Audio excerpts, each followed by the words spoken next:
Il volo della farfalla è un'opera di Anna Urbani de Geldof, è un quadro del 2009 e questo fatto è importante perché si può paragonarlo con le opere più recenti e vedere come c'è stata un'evoluzione nella produzione di quest'artista. E in questo caso poi siamo davanti a un'opera che è una tecnica mista, cioè l'inserzione di questa garza che compone questa farfalla molto leggera, molto poetica, tipica della produzione artistica di Anna, e poi altri elementi che drappeggiano e rendono più movimentata, più interessante e maggiormente vibrante questa composizione.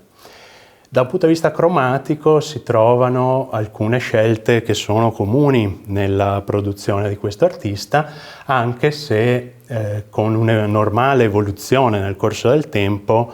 spesso poi Anna Urbani ha privilegiato tinte più chiare, degli azzurri, dei bianchi. Qui invece vediamo anche delle tonalità un po' più intense di blu, di rosso, e poi delle sperimentazioni, al di là della garza, anche l'inserimento di oro, tutte componenti che comunque creano una composizione gradevole, equilibrata e caratterizzata, come tutta la sua produzione, da un'atmosfera rarefatta, poetica, emozionante.